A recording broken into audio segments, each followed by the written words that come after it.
السلام عليكم ورحمة الله وبركاته.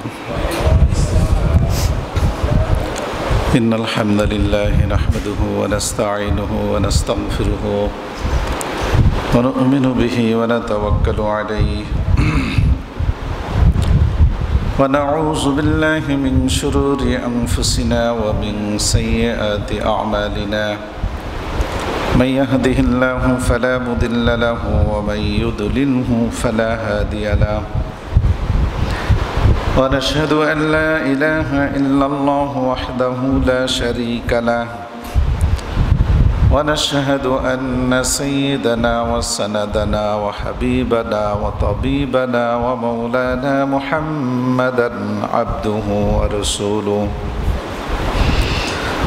الذي أرسله بالحق بشيرا ونذيرا وداعيا إلى الله بإذنه وسراجا وقمرا منيرا أما بعد فأعوذ بالله من الشيطان الرجيم بسم الله الرحمن الرحيم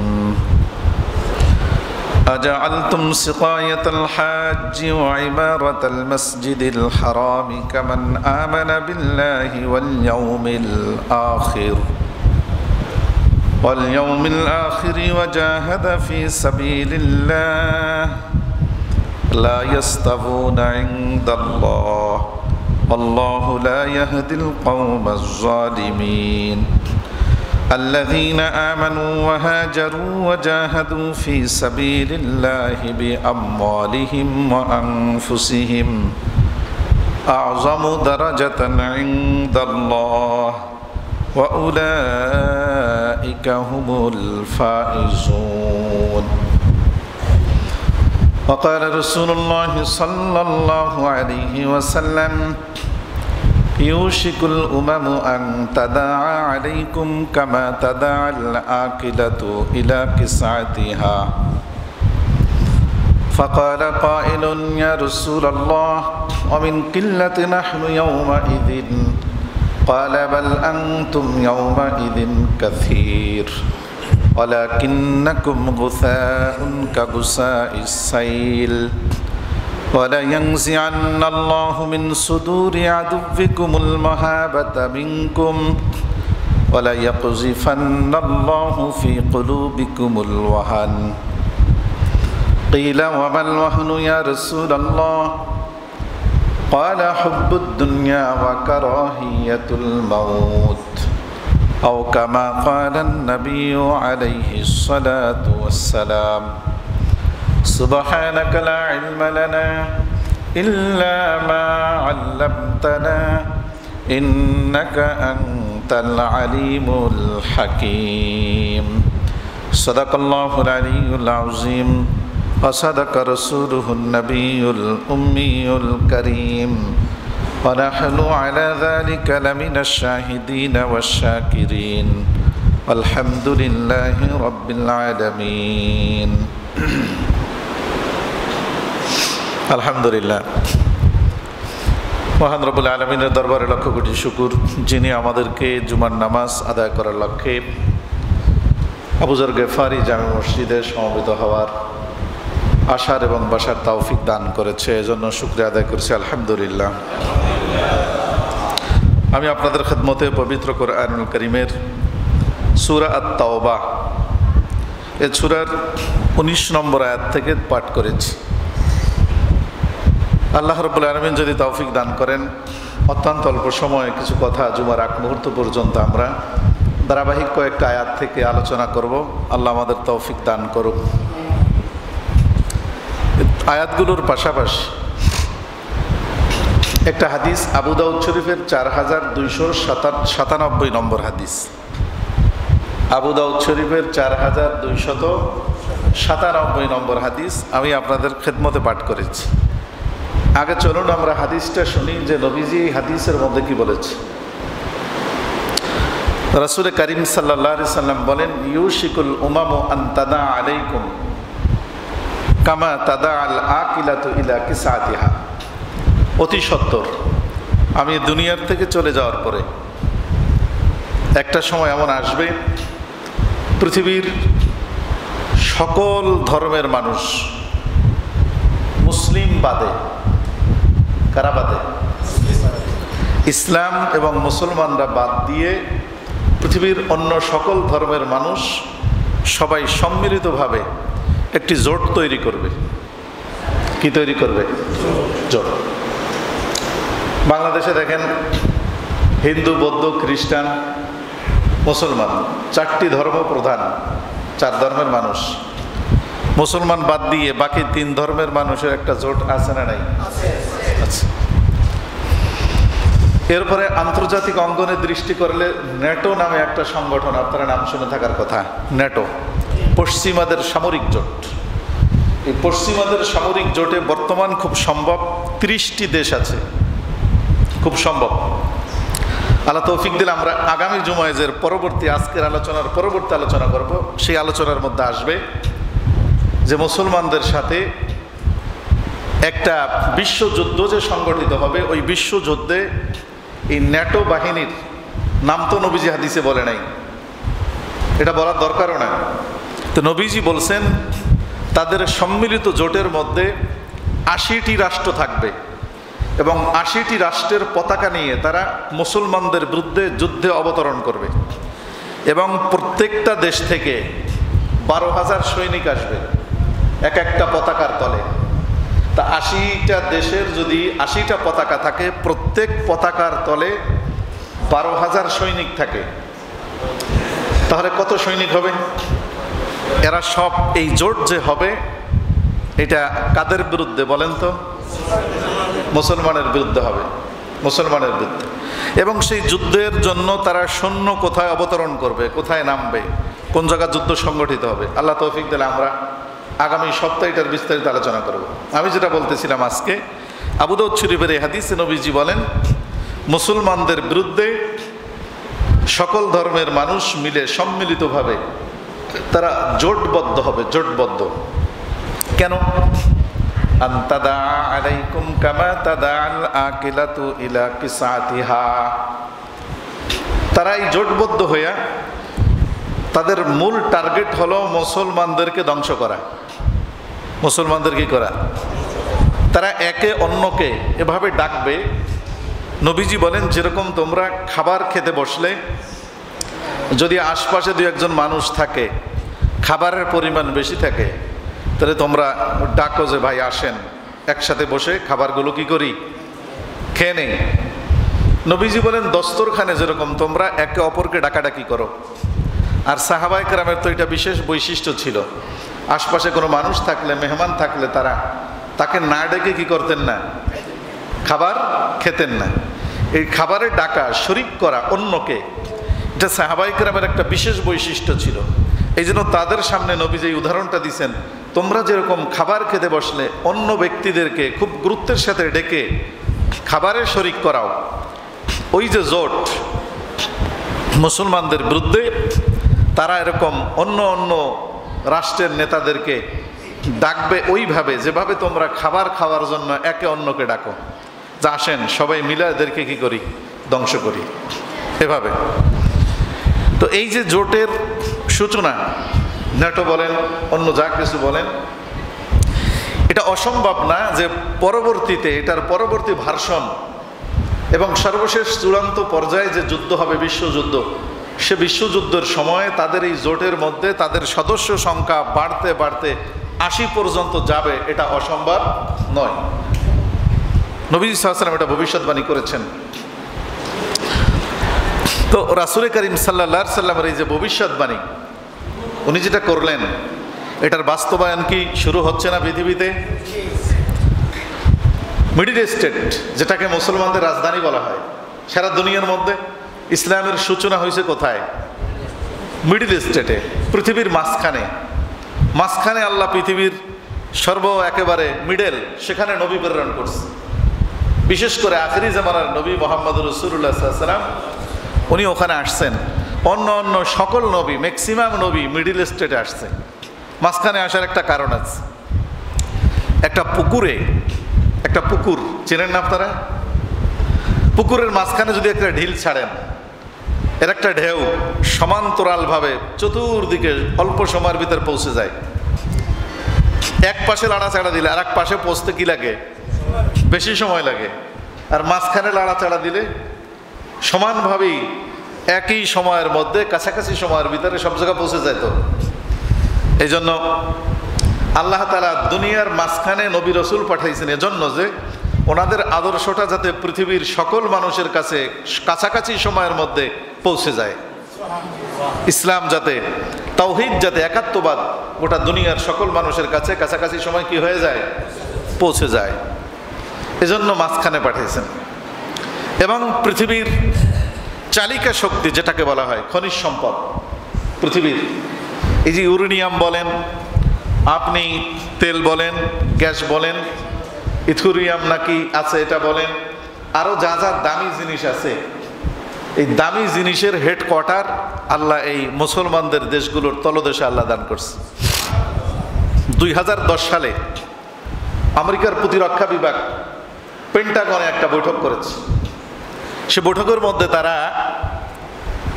জরিপ এর ফলাফল, একটা জরিপের, প্রতিরক্ষা বিভাগের একটা জরিপের ফলাফল প্রকাশ করেছিল যে পৃথিবীতে যখন তেল শেষ হয়ে যাবে এরপরে যেই জিনিসের মাধ্যমে এই গাড়িগুলো চলবে, বিমানগুলো চলবে, আরও যা যা কি যেন একটা নাম আছে এইটার, বলে এইটা সবচেয়ে বেশি পৃথিবীতে মজুদ আছে আফগানিস্তানের জমিনের তলদেশে। কথা কি বুঝতে পেরেছেন?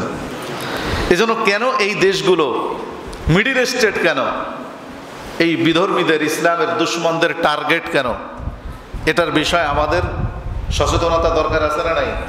সচেতনতা দরকার। তো যা হোক, তারা এভাবে মুসলমানদের বিরুদ্ধে আক্রমণ চালাবে, আক্রমণ করবে। তখন একজন সাহাবী একটা গুরুত্বপূর্ণ প্রশ্ন করলেন, ফাকালা কাইলুন ইয়া রাসূলুল্লাহ ওয়া মিন কিল্লাতে নাহনু ইয়াওমা ইযিন। না, এই প্রশ্নের আগে আরেকটা কথা আছে। নবীজি বলেন, ওয়া ইন্নাকুম গুসাউন কা গুসাইস সাইল।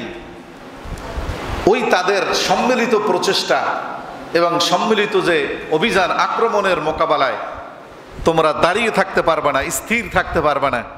তোমাদের অস্তিত্ব ওরকমভাবে বিলীন হয়ে যাবে যেরকম নাকি বন্যার স্রোতের মধ্যে একটা খেড়কুটা ভেসে যায়, ওরকম তোমরাও তাদের আক্রমণের মোকাবেলায় ভেসে যাবা। নিজের অস্তিত্ব তোমরা পৃথিবীতে আদর্শ ধরে রাখতে পারবা না, তোমাদের জন্য মারাত্মক কি হবে? কঠিন হবে। তখন সাহাবী প্রশ্ন করছেন, অমিন কিল্লাতে নাহনু ইয়াওমা ইযিন ইয়া রাসূলুল্লাহ, কেন ওই দিন কি মুসলমানদের সংখ্যা পৃথিবীতে একেবারে কম হবে? অল্প সংখ্যক মুসলমান, সবাই মিলে তাকে মারতেছে, এই জন্য মুসলমানরা ভেসে যাচ্ছে, মুসলমানদের অস্তিত্ব রক্ষা করাটা তাদের জন্য কষ্টসাধ্য হয়ে যাচ্ছে। নবীজি বলেন, লা বাল আনতুম ইয়াওমা ইযিন কাসীর। সেই দিন দুনিয়াতে মুসলমানের সংখ্যা কমবে না, বরং মুসলমানের সংখ্যা আরো অনেক গুণ বেড়ে যাবে। বর্তমান তোমরা যারা আছো তার চেয়ে অনেক বেশি কি হবে? তাহলে অনেক বেশি মুসলমানের সংখ্যা বেড়ে যাবে। কিন্তু ওই বেশি সংখ্যক মুসলমানের দুনিয়ায় মুসলমানরা সবচেয়ে বেশি মাইর খাবে, অস্তিত্ব সংকটে পড়বে। ব্রাউন ইউনিভার্সিটি, আমেরিকার একটা নামকরা ইউনিভার্সিটি, গত সপ্তাহে তাদের একটা জরিপে তারা প্রকাশ করেছে, আমেরিকার এবং পশ্চিমাদের আগ্রাসনে গত 2 দশকে মুসলমানদের প্রায় 1/2 কোটি মুসলমান তারা দুনিয়ার থেকে বিদায় করেছে। 47 লক্ষ প্লাস মুসলমান মারা গেছে, নারী, শিশু, বয়োজ্যেষ্ঠ সব মিলিয়ে 47 লাখের বেশি মানুষ মুসলমান তারা মারছে। আমার কথা কি বুঝতেছেন আপনারা? 47 লাখের বেশি। সেখানে 9,50,000 সরাসরি সামরিক আক্রমণে, অর্থাৎ বোম মেরে, গুলি করে, অস্ত্রের আঘাতে ডাইরেক্ট মারছে। আর বাকিটা ওই সময় মারা যায় নাই, এর যুদ্ধের পরবর্তী পরোক্ষ যে এফেক্ট, পরোক্ষ এফেক্টে মারা গেছে। সব মিলিয়ে পৃথিবীতে 47 লক্ষ মানুষের বেশি, প্রায় 1/2 কোটি মানুষ অর্ধকোটি মুসলমান দুনিয়ার থেকে তারা কি করছে? বিদায় করছে, ধ্বংস করছে। কিন্তু গোটা দুনিয়ার মধ্যে মুসলমানের সংখ্যা ওই সাহাবীদের জামানার চেয়ে কম না বেশি এখন? কিন্তু বেশি দুনিয়ার মুসলমানের মধ্যে মুসলমানরা বেশি বেশি কি করতেছে? মাইর খাইতেছে। মুসলমানদের অস্তিত্ব এখন এমন পর্যায়ে গেছে, নিজে যে মুসলমান এই পরিচয় দেওয়াটাও মুসলমান এখন সাহস পাচ্ছে না, হিম্মত পাচ্ছে না। কারণ যদি তারা আমাকে জঙ্গিবাদ বলে, মুসলমানের সন্তান টুপি মাথায় দিতে সংকোচ বোধ করছে, মুসলমানের সন্তান দাড়ি রাখতে সংকোচ বোধ করছে, মুসলমানের সন্তান ইউনিভার্সিটি যাওয়ার পরে নামাজ পড়তে যাওয়ার জন্য সংকোচ বোধ করছে। কেন? যদি আমাকে জঙ্গি বলে। আমার কথা কি আপনারা বুঝতেছেন? এই যে ভবিষ্যৎবাণী মুহাম্মদুর রাসূলুল্লাহ সাল্লাল্লাহু আলাইহি সাল্লামের, এই ভবিষ্যৎবাণীর বাস্তব প্রতিফলন বর্তমান দুনিয়ার মধ্যে শুরু হয়েছে এবং এটা চলতে থাকবে। তো আপনাদের একটা প্রশ্ন হতে পারে, তাহলে কি আমাদের মুসলমানদের কি এই দুনিয়া আর কোনো ভবিষ্যতের কোনো সুসংবাদ নাই? হ্যাঁ, ভবিষ্যতের একটা সুসংবাদ আমাদের জন্য কি আছে। তবে আমরা যেই কোয়ালিটির মুসলমান, আমাদের জীবদ্দশায় মনে হয় না ওই সুসংবাদ আমরা দেখতে পারবো। আমাদের কপালে মাইর খাওয়াই আছে। পরবর্তী প্রজন্ম যদি মুহাম্মদুর রাসূলুল্লাহ সাল্লাল্লাহু আলাইহি ওয়াসাল্লামের সেই নীতি আদর্শ এবং কোরআনের নীতি আদর্শকে যদি ফলো করে, সেই মুসলমানদের জন্য এবং ফলো করবে এবং তাদের জন্য উজ্জ্বল ভবিষ্যৎ এই পৃথিবীতে অবশ্যই আছে। সেই বিষয়ে সূরা এই তাওবার 19 নম্বর আয়াত থেকে আমি পাঠ করছি। আল্লাহ তাআলা সেখানে মুসলমানদের কিছু নীতিমালা দান করছে। মুসলমানরা কি করতে হবে বৈশ্বিক পরিস্থিতিতে, আন্তর্জাতিক পরিমণ্ডলে মুসলমান রাজা বাদশাদের ভূমিকা কি হবে, মুসলমান সেনাপ্রধানদের ভূমিকা কি হবে, তাদের শক্তিটা কি আসলে বাহ্যিক এই অস্ত্র শস্ত্রের উপর, নাকি ভিন্ন কোনো একটা আধ্যাত্মিক শক্তিও মুসলমানদের আছে? ভিন্ন একটা আধ্যাত্মিক শক্তি মুসলমানদের সাথে আছে, ইমানের সাথে আছে। ওই ইমানি শক্তিটাকে নষ্ট করে দিয়েই মুসলমানদেরকে দুনিয়াতে গাদার মতো পিটাচ্ছে তারা। সে আধ্যাত্মিক শক্তিটা যতদিন মুসলমানদের ছিল ততদিন মুসলমানরা পৃথিবীতে শুধু কি করছে? বিজয় অর্জন করছে। ওই আধ্যাত্মিক শক্তিটাকে নষ্ট করে দেওয়ার জন্যই তারা মুসলমানদের ভিতরে দুইটা জিনিস ঢুকাইছে। সেই দুইটা জিনিসের কথাই নবীজি আবু দাউদ শরীফের ওই 4297 নম্বর হাদিসের শেষের দিকে বলছে। যখন সাহাবী প্রশ্ন করার পর নবীজি যখন বললেন তারা অনেক বেশি দুনিয়ার, বেশি মুসলমানের দুনিয়ায় মুসলমানরা মাইরও খাবে বেশি, কেন এই প্রশ্ন করলো? তখন নবীজি বলেন দুইটা কারণে, হুব্বুদ দুনিয়া ও কারাহিয়াতুল মাউত। হুব্বুদ দুনিয়া, কারাহিয়াতুল মাউত। এই যে পুঁজিবাদী অর্থনীতি, বস্তুবাদী চিন্তা ফিকির, ব্যক্তি কেন্দ্রিক স্বার্থের যেই চেতনা, ব্যক্তি স্বার্থ। আমার পুরা ইউনিয়নের জন্য 2 কোটি টাকা বরাদ্দ হয়েছে, 2 কোটি টাকা যদি ইউনিয়নের ভিতরে কাজ হয়, পুরা 10 লক্ষ মানুষ স্বাচ্ছন্দ্যেই রাস্তা দিয়ে যাইতে পারবে, তাদের কষ্ট হবে না। কিন্তু আমি 2 কোটি মানুষের শান্তিকে বিনষ্ট করে দিয়ে এই 2 কোটি টাকার 1,80,00,000 টাকা দিয়ে আমি সেই কানাডায় জিয়া ফ্ল্যাট কিনলাম, যেহেতু আমার কাছে ক্ষমতা আছে, পাওয়ার আছে। আর এই 20 লাখ টাকা দিয়ে লামসাম দিয়ে আমি রাস্তা বানাইলাম। এই যে একটা চিন্তা এবং চেতনা আমাদের ভিতরে ঢুকছে, এটা হলো পুঁজিবাদী অর্থনীতির প্রভাব। ব্যক্তি স্বার্থ এখানে মুখ্য হয়ে গেছে। এখন আর এখানে সমাজ এবং রাষ্ট্রের স্বার্থের চিন্তা কেউই করে না, ব্যক্তি স্বার্থের কথা কি করে? চিন্তা করে। এটা কেন? এটা কোন রোগের এফেক্ট? হুব্বুদ দুনিয়া। নবীজি বলেন দুনিয়ার প্রতি তোমাদের আসক্তি বেড়ে যাবে। দুনিয়ার প্রতি তোমাদের কি হয়ে যাবে? দুনিয়ায় মুসলমানদের রাজা বাদশাদের কে দুনিয়ামুখী করার জন্য, তার ব্যক্তি স্বার্থকে তার সামনে বড় করে তুলে ধরার জন্য, তার দুনিয়ার ভোগ বিলাসিতাকে তার সামনে বড় করে তুলে ধরা হবে।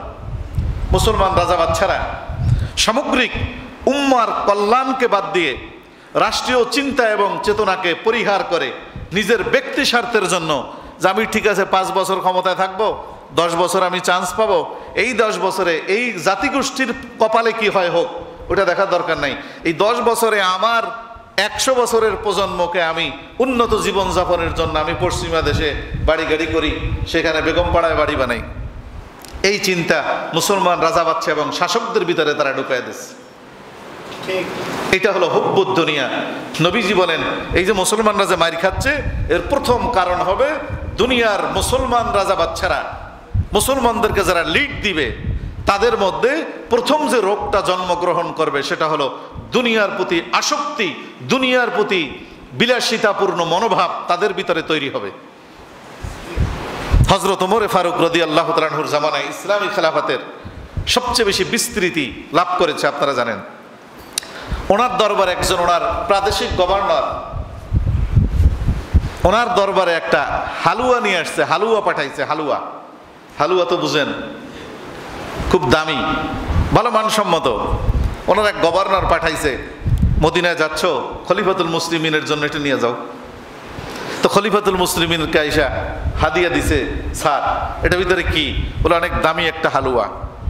তো হালুয়াটা খুলছে, গ্রানে একেবারে খুব জিব্বাটা একেবারে কি করতেছে, খাওয়ার জন্য আগ্রহী হয়ে গেছে, আগ্রহ প্রকাশ করতেছে, ক্ষুধাও আছে।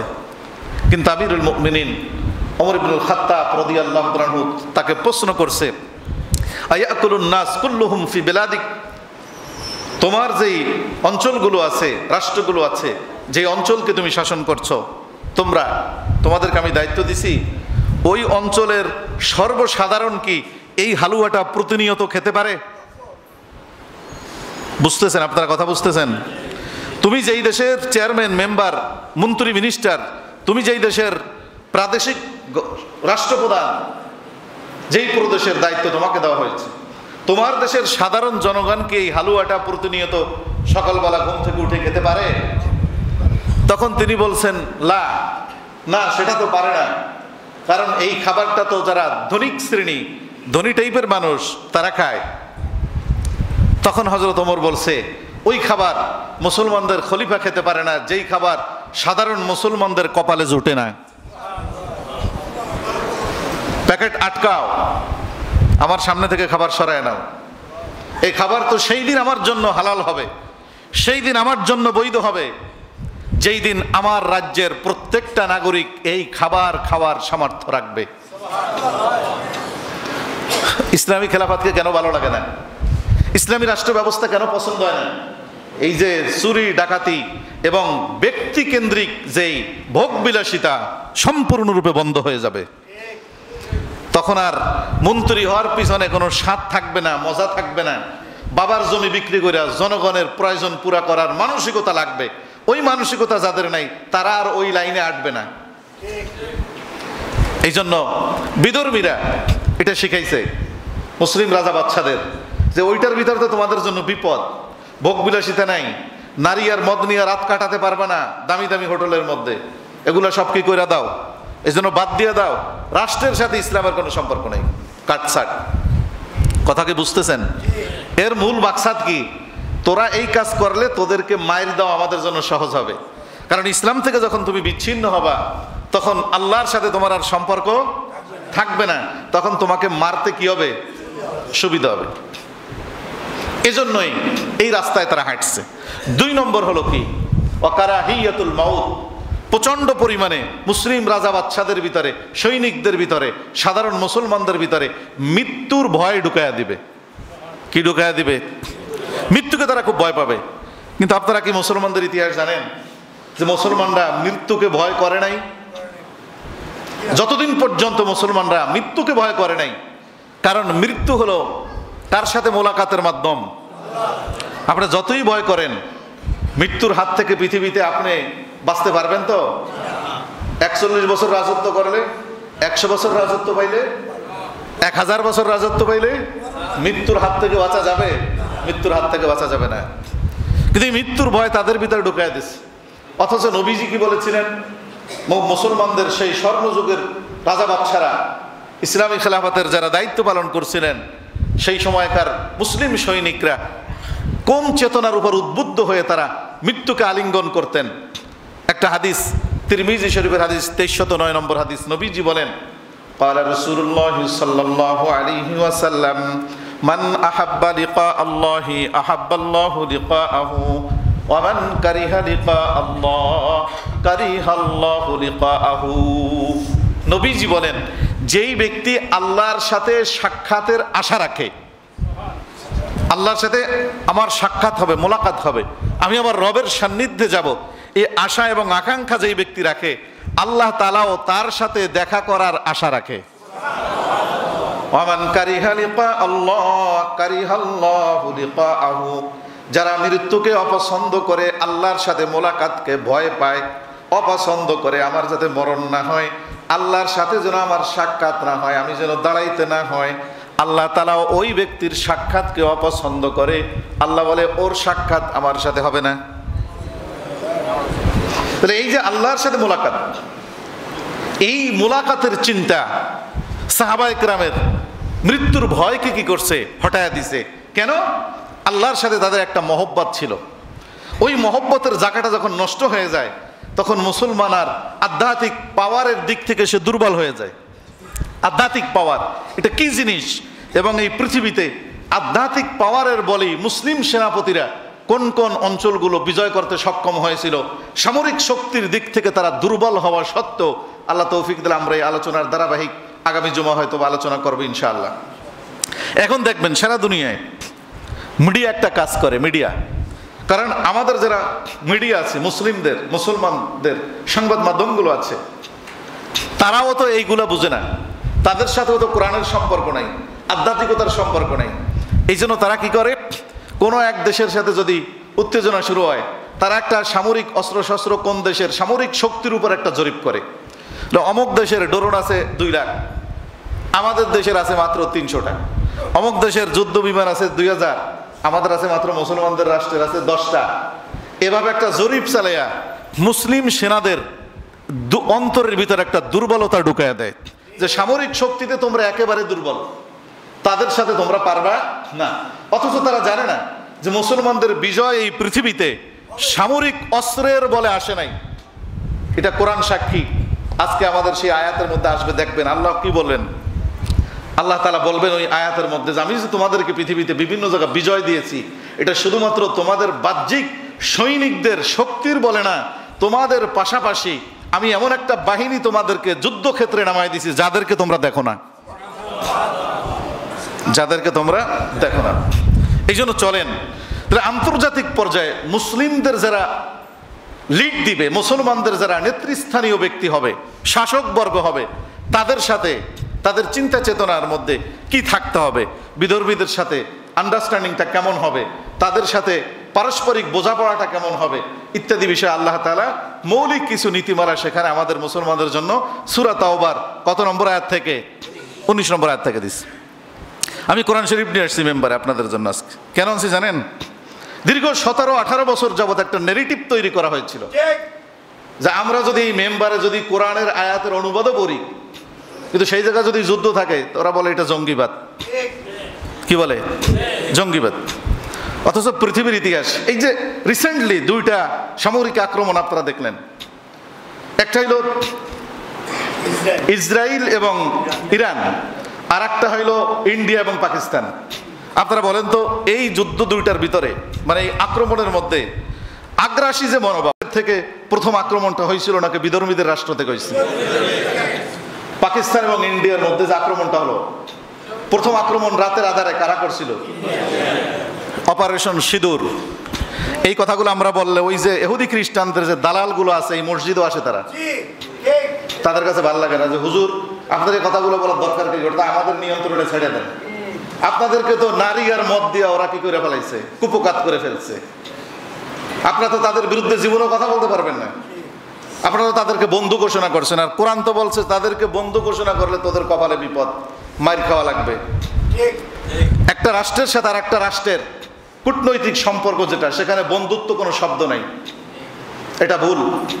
পারস্পরিক বোঝাপড়া, স্বার্থের বোঝাপড়া হয় সেখানে। তুমি আমাকে দিবা, আমি তোমাকে দিব, তুমি আমাকে ভালোবাসলে আমি তোমাকে ভালোবাসবো, তুমি আমার সাথে যদি ভালো ব্যবহার না করো আমি তোমার সাথে ভালো ব্যবহার করার জন্য প্রস্তুত নই। তুমি আমার সীমান্তে প্রতিদিন সকাল বিকাল ফেলানিদেরকে হত্যা করে তার কাটায় ঝুলায় রাখবা, আর আমি তো তোমাকে স্বামী স্ত্রী বানাইয়া তোমার সাথে ঘর সংসার করবো আরামে, এটা ইসলাম সমর্থন করে না, মুসলমানদের রাষ্ট্র ব্যবস্থায় সেটা থাকতে পারে না। এই কথাগুলো ভাল লাগবে না তাদের। আর আমি জানি না যে আমার কপালে কি আছে, কারণ আমার তো শুধু মসজিদ এরকম পাল্টাইতে হয়, এই কথাগুলো কোরআনের কথাগুলো স্পষ্ট বলার কারণে। আর আমিও জিদ করছি যে আল্লাহর কোরআনের কথা বলতে বলতে যদি আমাকে সেই সাগরের দ্বীপের ভিতরে যাওয়া লাগে অথবা সেই সুন্দরবনে যে বসবাস করা লাগে, আমি তাতেও প্রস্তুত আছি। কারণ আমার তো দুনিয়ার এই 60 বছরের হায়াত ভোগবিলাসিতায় কাটলে হবে না। ইমামতি শুধু হাদিয়া তোহবার বেতন নিয়ে সংসার চালানোর নাম না, আমার তো আল্লাহর পক্ষ থেকে একটা জিম্মাদারি আছে। এই কথাগুলো অন্তত পক্ষে শুক্রবার দিন যারা মসজিদে আসে তাদের কানে অন্তত ঢুকুক, যে কিয়ামতের ময়দানে আমাদের তো সর্বোচ্চ জায়গা আমাদের এই মসজিদের মেম্বার। এই জন্য মসজিদের মেম্বার এই কথাগুলো বলা দরকার, প্রয়োজন। এই জন্য এত চাকরি নিয়ে এত টেনশন করলে ওই মোল্লার পক্ষে মৌলবীর পক্ষে কোরআনের কথা বলা সম্ভব না। এই জন্য কোরআন শরীফ নিয়ে আসছি যে আপনি কোরআন শরীফ থেকে শোনেন, এরপর যদি এটা আপনার কাছে মনে হয় যে এটা জঙ্গিবাদ, তাহলে আপনি কোরআনের বিরুদ্ধে যে লাগেন, আমার কিছু করার নেই, কারণ এটা আমার কথা না, এটা কার কথা? তারা আবার বলে যে হুজুর কোরআনের কথা কইেন, অন্য কিছু বললেন না, কোরআন কথা। ও জানে না যে কোরআনে কি কি আছে, যদি জানতো তাই কইতো যে কোরআনের ওই কথাগুলো বললেন না, আবু জাহেলের মতো আর কি। এটা কেন বলে যে কোরআনের কথা কইেন? তার মানে সে জানে না যে কোরআনে কি আছে। পরিপূর্ণ যদি জানতো তাহলে সে কোরআনের কথা বলতে ডাইরেক্ট নিষেধ করতো। এই জন্য যে সূরার আয়াত পড়ছি, এই সূরার নাম হয়েছে সূরা আত-তাওবা। সূরা কি? তাওবা। এই সূরার মধ্যে আল্লাহ তাআলা বেশ কয়েকটি বিষয়, বিশেষ করে মুসলমানদের সামরিক নীতির উপরে আল্লাহ তাআলা দৃষ্টিপাত করছেন এই সূরার মধ্যে। তো এই সূরার 19 নম্বর আয়াত আল্লাহ কি বলেন শুনেন, আজআলতুম সিকায়াতাল হাজ্জি ওয়া ইমারাতাল মাসজিদিল হারাম কামান আমানা বিল্লাহি ওয়াল ইয়াউমিল আখির ওয়া জাহাদা ফি সাবিলিল্লাহ। আল্লাহ বলেন, তোমরা যারা হাজিদেরকে পানি পান করাও এবং বাইতুল্লাহ শরীফের কি করো? খেদমত করো। তোমরা কি মনে করছো যে আমরা ওই ব্যক্তিদের সমপর্যায়ের মর্যাদাবান যারা ঈমান আনার পরে আল্লাহর রাস্তায় লড়াই করে ন্যায়ের সপক্ষে? আল্লাহর রাস্তার লড়াই, জাহাদা ফি সাবিলিল্লাহ, আল্লাহর সন্তুষ্টির জন্য। বলেন তো আল্লাহ কি পরিমাণ জুলুম পছন্দ করে? বলেন তো জুলুম কি আল্লাহ পছন্দ করে? তাহলে আল্লাহর সন্তুষ্টির জন্য যে লড়াইগুলো হবে পৃথিবীতে, একটু পানি দেন, ওই লড়াইগুলো কি ন্যায়ের পক্ষে হবে নাকি অন্যায়ের বিরুদ্ধে? অন্যায়ের পক্ষে হবে, ন্যায়ের পক্ষে হবে, অন্যায়ের বিরুদ্ধে হবে। এই জন্য বললাম যে দেখেন, আক্রমণ করলো আগে ইসরায়েল, কিন্তু তারা ওই যে G7 নাকি একটা আছে, এই 7 দেশের, তা পশ্চিমাদের, তারা সন্ত্রাস বলে ইরানকে। আক্রমণ করলো ইন্ডিয়া পাকিস্তানকে, সন্ত্রাস বলে তারা পাকিস্তানকে। ইন্ডিয়াকে সন্ত্রাস বলে না, ইসরায়েলকে সন্ত্রাস বলে না। কথা কি বুঝতেছেন?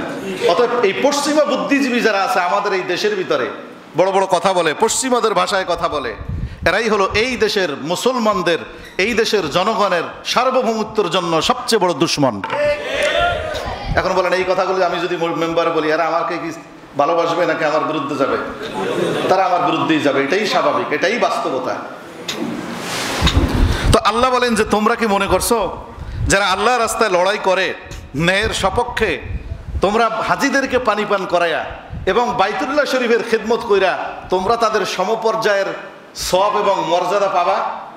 কারণ বাইতুল্লাহর খেদমত কি যেন তেন ব্যাপার, হাজিদের পানি পান করানো কি যেন ব্যাপার, অনেক বড় সওয়াব না?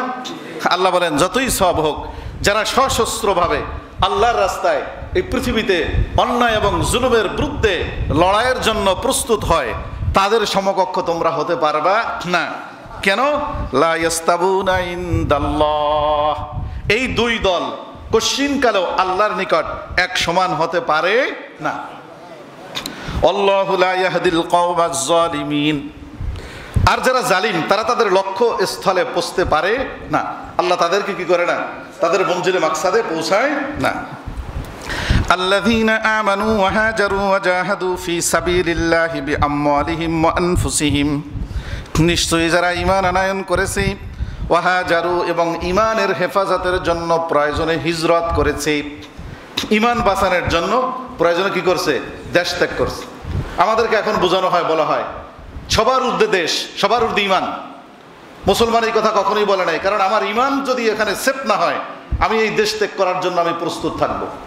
এটা হলো মুসলমানদের বাণী। সবার উপরে আমাদের ইমান। আমাদের ইমানের চেয়ে দামি এই পৃথিবীতে আর কোনো কিছু নাই, এইটা বলতে হবে।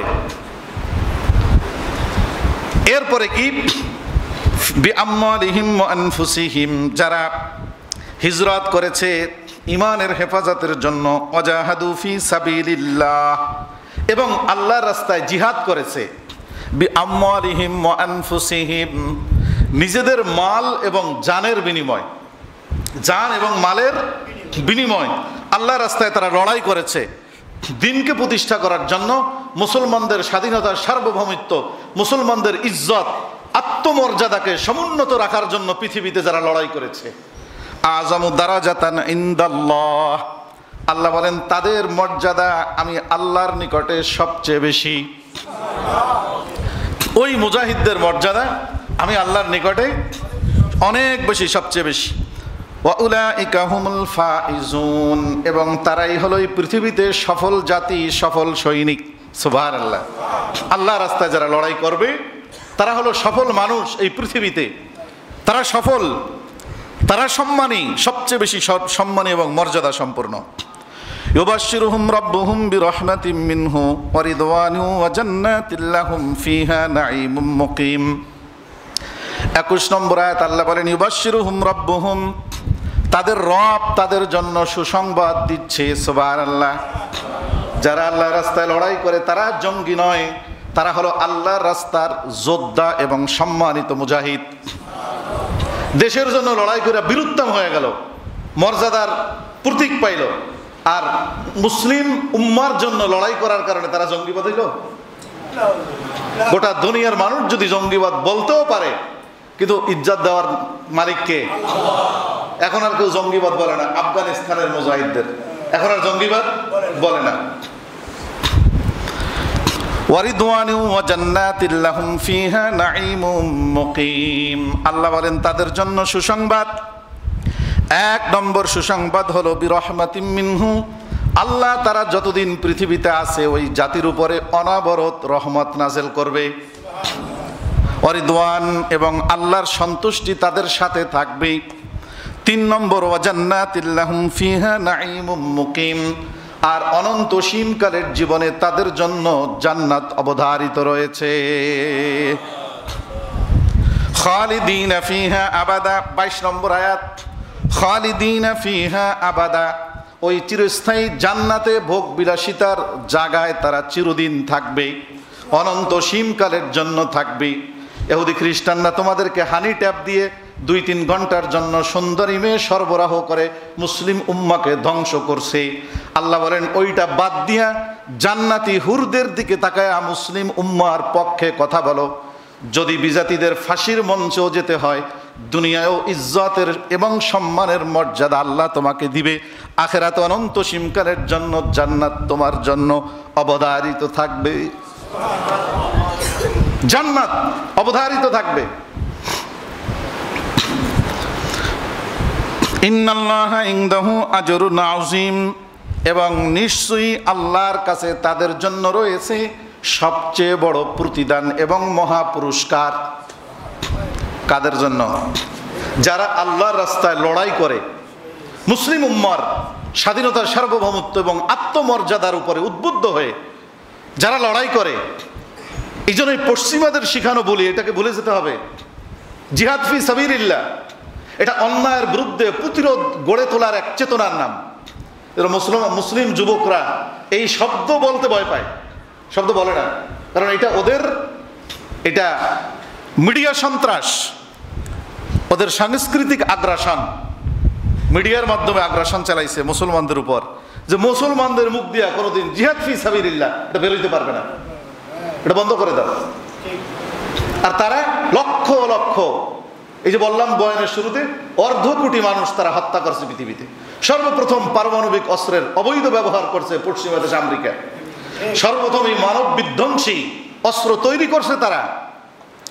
বড় বড় তারা কয় দেশ, 5 দেশ ব্যাটো পাওয়ার, এরা বানানোর পর এখন আর কোনো মুসলিম দেশ বানাইতে পারবে না।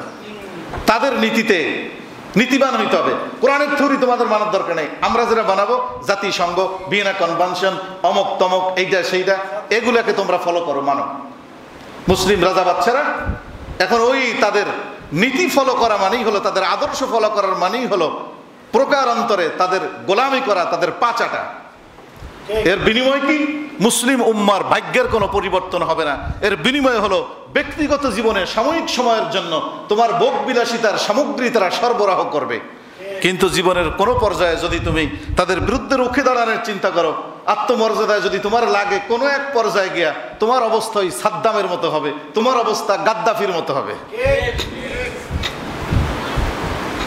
তোমার জন্য তারা ইজ্জতের জীবন কামনা করে না।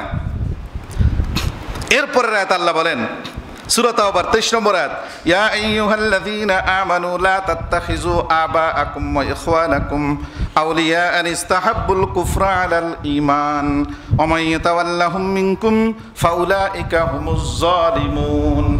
এই জায়গা থেকে 2টা আয়াত আমার আজকের আলোচ্য বিষয় ছিল। মূলত আয়াত 2টা বোঝার জন্য একটু পিছন থেকে আলোচনাটা টাইনা নিয়ে আসছি। আল্লাহ কি বলেন খুব খেয়াল করবেন, ইয়া আইয়ুহাল্লাযীনা আমানু, হে ঈমানদার সম্প্রদায়, লা তাত্তাখিযু আবাআকুম ওয়া ইখওয়ানাকুম আউলিয়া, তোমরা তোমাদের পিতাদেরকে, তোমরা তোমাদের ভাইদেরকে বন্ধু বানায়ও না, অভিভাবক বানায়ও না। আউলিয়া শব্দের অর্থ ওলিয়ুন থেকে, অভিভাবক অর্থ আসে, বন্ধু অর্থ কি? তোমরা পিতা এবং ভাইও যদি হয়, নিজের ভাইও যদি হয়, নিজের পিতাও যদি হয়, তাকে তুমি কি করিও না? বন্ধু অথবা অভিভাবক বানাইও না। কখন? ইন ইস্তাহাব্বুল কুফরা আলাল ঈমান, যদি তোমার ওই বাবা অথবা তোমার ভাই যদি ঈমানের পরিবর্তে কুফরিকে পছন্দ করে। ঈমানের পরিবর্তে তাদের কাছে কুফরিটা ভালো লাগে, কুফরি মতবাদ পছন্দ, কুফরি মতবাদ ভালো লাগে, তাহলে ওই রকম বাবাকে, ওই রকম ভাইকে প্রত্যাখ্যান করো। তাকে তুমি অভিভাবক বানাইও না, তাকে তুমি বন্ধু বানাইও না। এখন এখানে বাবা বলতে কি বুঝাইছে? মুফাসসিরিনে কেরাম বলেন, বাবা বলতে বাবার এক তাফসির হলো রাষ্ট্রপ্রধান, বাবার এক তাফসির হলো রাষ্ট্রের অভিভাবক।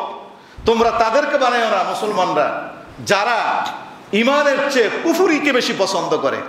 কাফেরদেরকে সকাল বিকাল বন্ধু বলতে বলতে মুখ দিয়ে ফেনা উঠায় দেয়, কাফেরদের সাথে নিজেদের স্বার্থ রক্ষার কোনো কথা বলতে পারে না।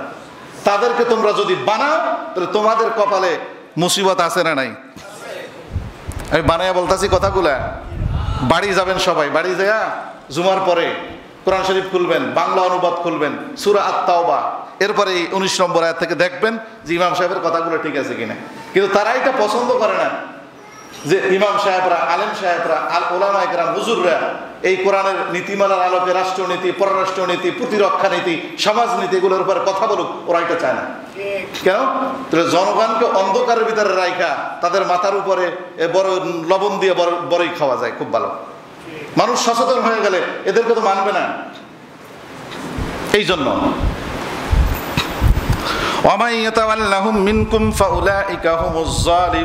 আল্লাহ বলেন আমার এই কথাটাকে যারা না মানবা, কাফেরদেরকে যারা পছন্দ করে, কাফেরদের সাথে সখ্যতা তৈরি করে, তাদেরকে যারা অভিভাবক বানাবা, আল্লাহ বলেন তারাও জালিম, তাদের কপালেও মুসিবত আছে। ওয়া ইয়াতাওয়াল্লাহুম মিনকুম, তোমাদের মধ্যে যারা তাদেরকে অভিভাবক বা বন্ধু বানাবে, ফাউলাইকা হুমুজ জালিমুন, তারাও বড় জালিম সাব্যস্ত হবা। তারাও বড় কি হবা? জালিম সাব্যস্ত হবা। এরপর আয়াত আল্লাহ কি বলেন?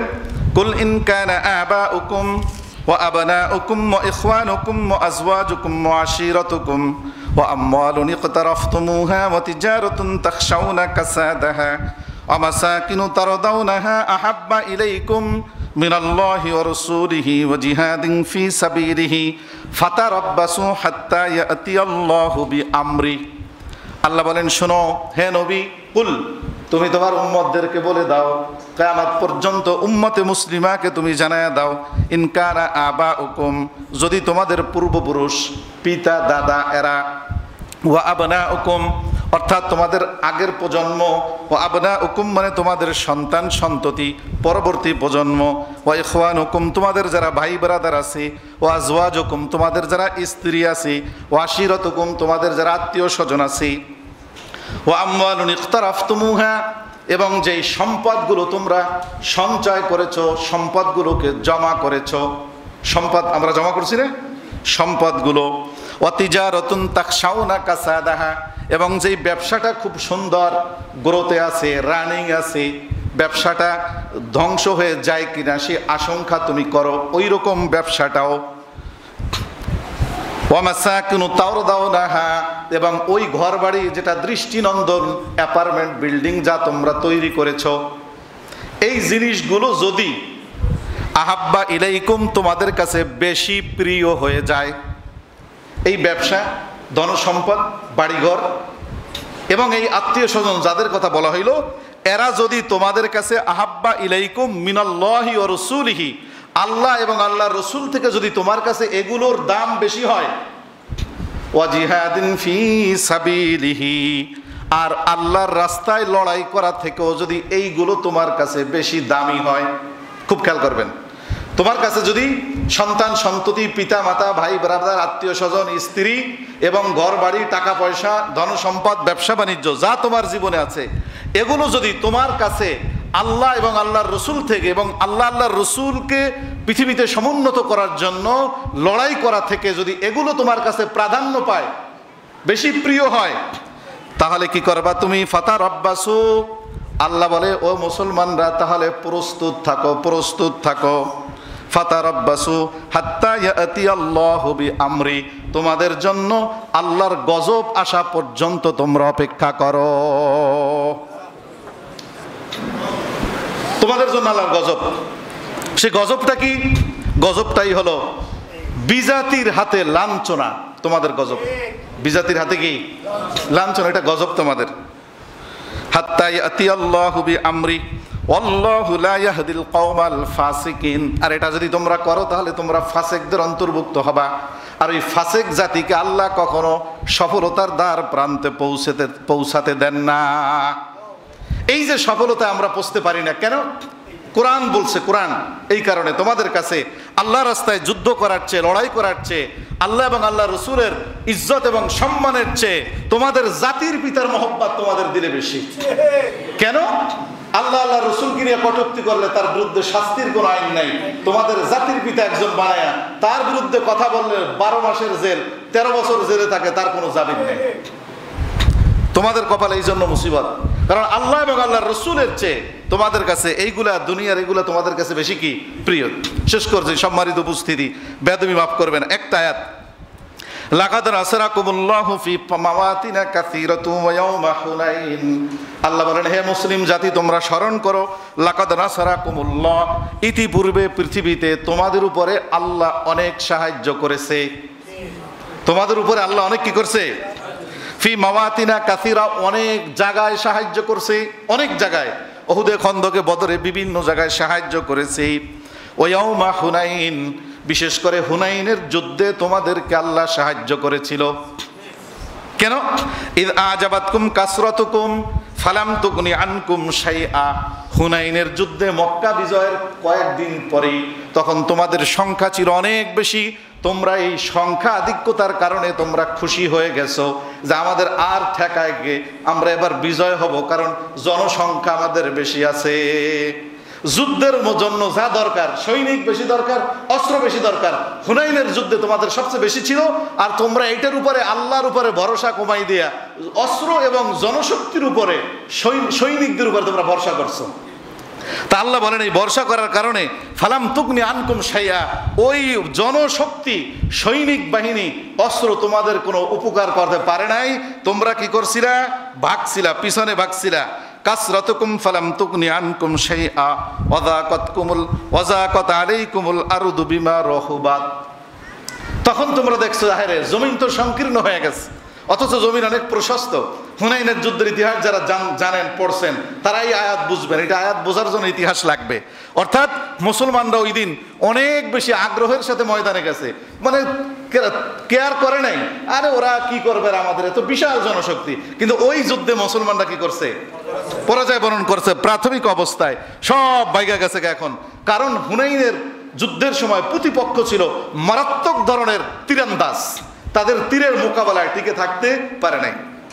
এরপর আল্লাহ কি বলেন? সুম্মা আনজালাল্লাহু সাকিনাতাহু আলা রাসূলিহি ওয়া আলাল মুমিনিন। তোমাদের এই পরাজয় দেখে আল্লাহ স্বয়ং নিজে আকাশ থেকে তার নবীর উপরে এবং মুমিনদের উপরে বিশেষ রহমত আল্লাহ নাযিল করেছিল, বিশেষ রহমত নাযিল করেছিল। ওয়ানজালা জুনুদান, এবং আকাশ থেকে মুসলমানদের স্বাধীনতা, সার্বভৌমিত্ব আর মুসলমানদের আত্মমর্যাদা রক্ষা করার জন্য যেই লড়াই চলছিল, আল্লাহ বলেন ওই লড়াইতে আকাশ থেকে ওয়ানজালা জুনুদান, আমি আল্লাহ তোমাদের জন্য সৈনিক সরবরাহ করেছিলাম, সৈনিক পাঠিয়েছিলাম তোমাদের জন্য আকাশ থেকে। কেমন সৈনিক? লাম তারাওহা, যেই সৈনিকদেরকে দুই চোখে দেখা যায় না, তোমরা তাদেরকে দেখো না, এমন সৈনিক তোমাদেরকে আমি কি করছিলাম? দিয়েছিলাম। ওয়াযাবাল্লাযীনা কাফারু, আর চূড়ান্ত পর্যায়ে ওই হুনাইনের যুদ্ধেও আমি কাফেরদের জন্য শাস্তি নির্ধারিত করে দিয়েছিলাম। ওয়াযালিকা জাযাউল কাফিরিন, আর এই কাফেরদের প্রতিদানই হলো এই শাস্তি। কাফেরদের প্রতিদানে কি? তাহলে কোরআনের এই আয়াত থেকে আমরা কি বুঝলাম? কি বুঝলাম বলেন? এখানে কোনো মুসলমানদের সামরিক নীতি আছে না নাই?